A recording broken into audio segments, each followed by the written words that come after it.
I don't know, at some point you feel like you're caught between, is it more that, what is the bigger fraud? And I think you could argue this in a lot of directions. That Joe Biden is of sound mind as a function of age and cognitive deterioration to be the president, is that the bigger fraud? That Joe Biden is an honest, just, lives down the street, good guy, Amtrak Joe. He's actually kind of a jerk. Or that Joe Biden is smart enough, particularly on legal issues, as somebody who was a lawyer and then a senator for 40 years, to actually have something worthwhile to say on important matters of law, constitutionality, jurisprudence, you name it. I don't know which is the bigger fraud. You can argue that in any of those realms, I think there's been a constant media campaign of, dare I say, disinformation, Clay, to try to convince people that things are true about Joe Biden that are just not. And this is one of those moments where he put a whole bunch of things in together. And maybe Clay, you can give us a little bit of your legal analysis of Joe's legal analysis, because I don't even think Joe knows what he was trying to say on this one. Here is the president on that Roe v. Wade leak. Oh, and by the way, what he calls the MAGA crowd. The idea that somehow that there is no right of privacy. What happens if you have a state changes the law saying that children who are LGBTQ can't be in classrooms with other children? Is that legit under the way the decision is written? What are the next things that are going to be attacked? Because this MAGA crowd is really the most extreme political organization that's existed in American history. Can I just say, I know that he went back and said in recent history, I think, after that, but the MAGA crowd, I guess by that he means the Republican Party. He's trying to tell us this is the most extreme Republican Party because finally the Supreme Court has weighed in on what is obviously the correct constitutional, and they haven't even made the decision official. The pro-life movement, the conservative platform has been the pro-life movement for decades and decades now, so there's nothing that should be surprising about this. But Clay, can you explain to me, what is he even talking, keeping LGBTQ kids out of school? Like, what does he think he's saying? I don't even know. And this goes again to why I question his mental faculties to such a degree. If he wants to fearmonger based on this opinion, that is hard because, as we said, Alito, in his opinion, specifically says that he's not going to go after other things. For instance, if you really wanted to fearmonger here, and maybe Joe Biden will eventually fearmonger better than he did there, you wouldn't say gay kids are going to get pulled out of the classroom. You would say something like, oh, next they're going to take away your birth control. Something like 90% of Americans believe that birth control is fine for people to use. I am one of them. Chances are that many of you also agree with that.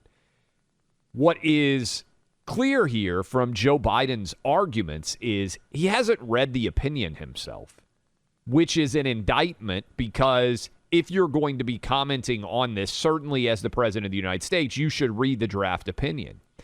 And his argument doesn't make any sense there. And then to go on and say that the MAGA crowd is the most extreme in American history, let's think for a minute about some of the things that have existed political party-wise in American history.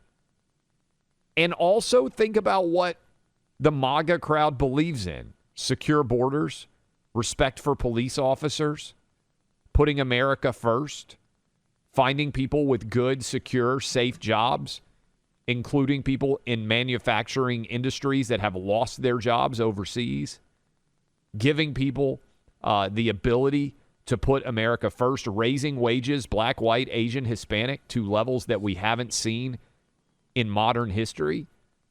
Trying to call that, and I saw where he's trying to label it the ultra MAGAs or something. They're trying to label, the clear attempt here is a desperate ploy to make Donald Trump a figure in the midterm elections to drive up Democrat turnout. But here's the problem, Buck. That's the exact same campaign that Terry McAuliffe ran in Virginia. And Glenn Youngkin soundly defeated Terry McAuliffe. Do you remember that, Buck? We talked about this last fall when they were bringing in all the heavy hitters, Barack Obama, Kamala Harris, if I remember, coming across the Potomac River, showing up for those rallies with Terry McAuliffe saying how bad things would be if Republicans took back control of the Old Dominion there.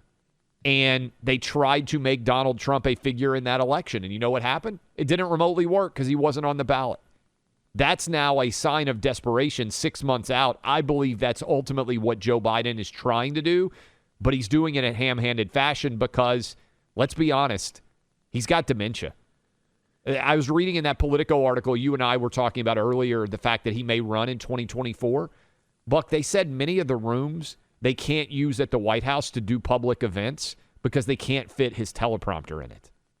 They can't have this man in that article, in that Politico article. I'm a guy who likes a big TV, I got to say. And in New York, sometimes you get that flat screen. It can be tough to get it up the stairs in your walk-up or whatever. But when the teleprompter's too big for the president, that's not good. I'm going to read that quote from Politico at some point in the show, but it's talking about the fact that we may have a Trump-Biden rematch.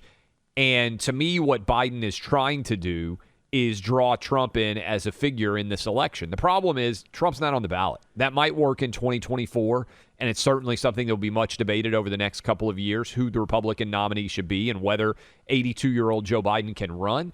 But, I mean, he is reading these attacks off of a teleprompter, Buck, and they're still nonsensical. He can't even deliver them. And more important, they're just lies. And let's also remember, not only you have two things that I think are a huge challenge for the Democrat brand right now, because I know we're talking about Biden a lot, and it's the midterms that are going to determine the House, the Senate, and different state races. Biden's not on the ballot, but he's the leader of the Democrat Party right now. He is the president. It is the Biden regime. And you look at two things that are a huge problem. We talk a lot about the results, which is the most important thing. Same way results are the most important single part of the discussion, I think, about school shutdowns, right? Because we don't have to get into but philosophically, no. You guys shut down the schools, you hurt kids, and the COVID issue was irrelevant for the kids because they either got COVID elsewhere, it didn't matter. The Biden administration, we look at the results, but also look at the promises for a moment. You remember this, Clay? In New York City, I mean, it was embarrassing. I'll be honest, it was embarrassing. People were driving around, and it was like World War, when they finally announced for Biden, it was like World War II had just ended. The ebullience, the joy, the happiness in the streets. It was, oh my gosh, as though it was the end of dogs and cats living together, mass hysteria. All of a sudden, we were coming together in a way. This is the Democrats, obviously, voted for Biden. That was going to unite us as a country and normalcy would return. Clay, they pushed to fire huge numbers of people from their jobs for not getting a shot that most of those people didn't even need. Yes. Thousands of people, tens of thousands of people, military, teachers, workers in all different sorts of government jobs lost their employment for a shot that they didn't need at all. I'm just saying that they promised to unite the country, steady hand, adults in the room, competency. And so when you look at the promise and now the results, I mean, the gap is enormous.